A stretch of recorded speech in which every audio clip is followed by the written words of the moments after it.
what's your opinion on it?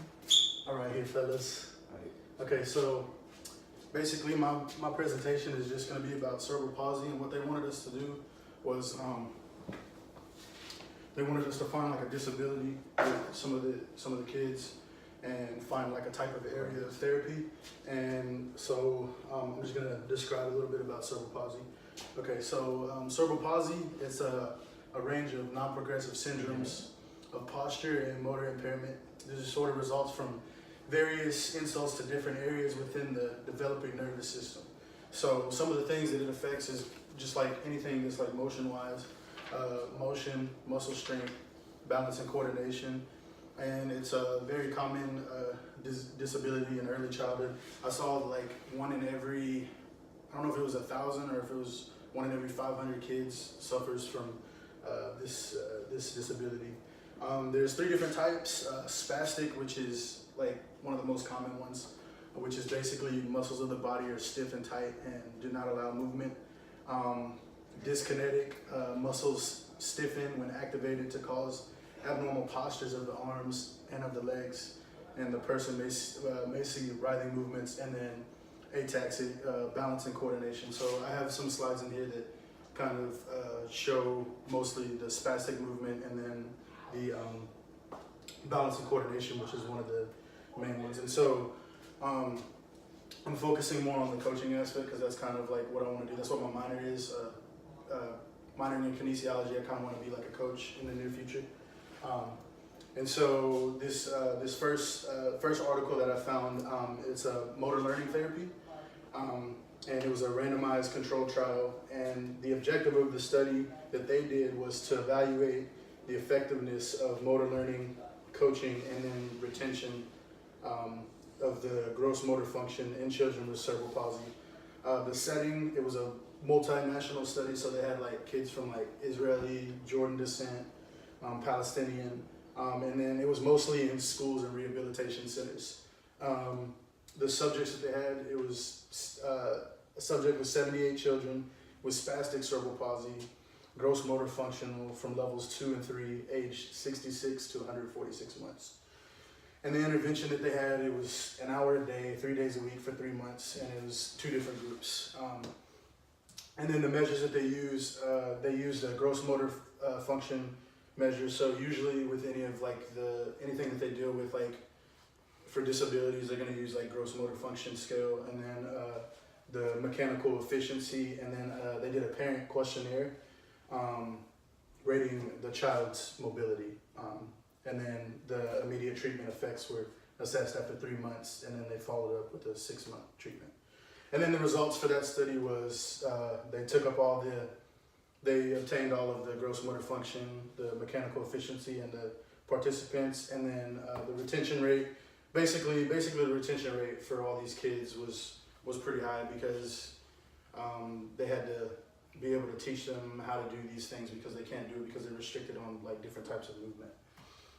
And then so right here, this is just basically my critique from a coaching standpoint.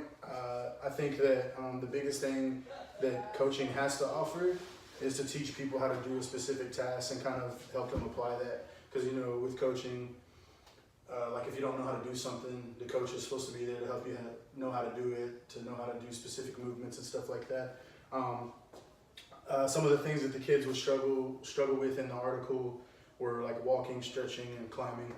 And then I think that this motor learning therapy, it's good for coaching because of like retention skills, like teaching them, they're going to be able to retain how to do specific movements, how to be able to walk, etc. And then goal setting is also pretty huge when it comes to coaching, because I don't know if y'all played any sports, but like trying to set a goal to achieve like a certain thing, whether it's football, basketball, whatever. But for these kids, it's just being able to learn how to walk and stuff like that. So the second one, these are pretty long, bear with me. So the second one is basically motor learning therapy again. This is with hemiplegic cerebral palsy. And the aim for this one was to improve upper limb kinematics in the children with cerebral palsy with reach and grasp. So these kids weren't really able to kind of use that upper body motion with their arms and whatnot. And there was 16 participants, 7 male, 9 female, or actually it was 8 male, 9 female. The children, they were randomly allocated to 2 groups, task-oriented training, and then without trunk restraint. And that's basically like, they didn't have like help with certain like movements. This intervention consisted of 3 one-hour sessions per week for 5 weeks. And then the results for that were motor improvements could be retained 3 months after the intervention and transferred to similar tasks. So again, this one is just basically trying to transfer the knowledge that they were giving them, the therapists were giving them, to help them retain how to be able to lift like their arm and stuff like that.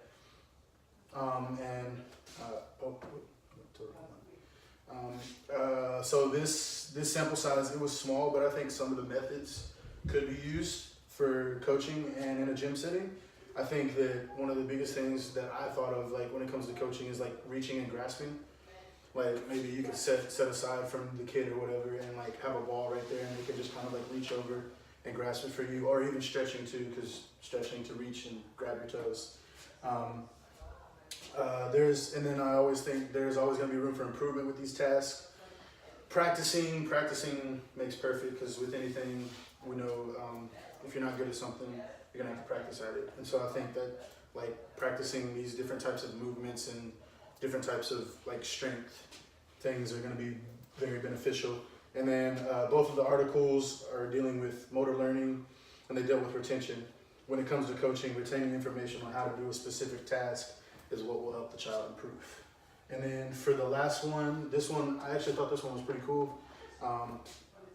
The article's title was Treadmill Training on Balance and Function in Children with Cerebral Palsy, because kids with cerebral palsy, one of the biggest things that they struggle with is balancing, like being able to do different things. Because in one of my classes, we actually had a girl, she suffered from cerebral palsy, but it wasn't like super severe. But she still kind of struggled with some things. So the aim of this one was to determine the effects of gait training combined with transcranial direct current stimulation of the primary motor cortex on balance and functional performance in children with cerebral palsy. This study was carried out with 24 children aged 5 to 12 years of age. There were 2 intervention groups: the experimental group, which they were submitted to the treadmill training and a nodal stimulation of the primary cortex. Don't know what a nodal is. And then there was the control group, 12 children, was submitted to treadmill training and placebo transcranial direct current stimulation. And this training was performed in 5 weekly sessions for 2 weeks. The results for this one was the gait training on the treadmill combined with a nodal stimulation of the primary motor cortex led to improvements in static balance and functional performance in children with cerebral palsy. And then my critique for that one, it's just another sample size, but I think it can be effective in a coaching setting. Gait training, it's an effective way to help people with balance problems. And as we know, like in sports, you have to be able to like kind of control your movements and be able to balance, whether it's soccer or gymnastics or just anything that has to do with balance. And then function, like coordination and stuff like that. As a coach, you have to know the different ways to modify training techniques, so that way a kid can learn and retain the information that you have to offer them. A treadmill, so like on some treadmills, they usually have the bars that like, you're able to kind of like run, well, some treadmills do, to help you gain your balance as you are learning to walk and run. It's not only effective for athletes, but for people with CP, because they struggle with the balance problem. So it's just another aid that they can use to help them with that. And as a coach, they have the ability to teach them different like techniques on how to do this and that. And then muscle strengthening activities to help improve balance are what a coach can use to help a kid. So that's basically kind of like the whole ordeal. And then I just have my references right there. So that's pretty much my presentation. I thought it was pretty cool, pretty interesting. Took me quite a while to actually do, but I think cerebral palsy is, pretty big thing. Just any what's it called? Not disease, but I'm trying to think of the word. Disability. Yeah, there we go. Woo! Thank you. Yeah. There's like tons and tons of disabilities that I could have researched, but I thought cerebral palsy kind of stuck in my mind because the girl that we were associated with all throughout the semester, she struggled with cerebral palsy and stuff like that. But she was really cool. We got to learn a whole bunch of things, just about like cerebral palsy, just sitting down and talking to like her parents and stuff. So, but yeah, that's pretty much my presentation. I don't know. I don't really have to ask me any questions because I don't really have a lot of answers. But that's pretty much it. All right. You can clap for me if you want to. Woo! Please clap. Okay. All right. Back to Smash, right? Please, back to Smash. Okay, that was cool. It didn't I take really that love your teacher would get a kick out of that Spencer laugh.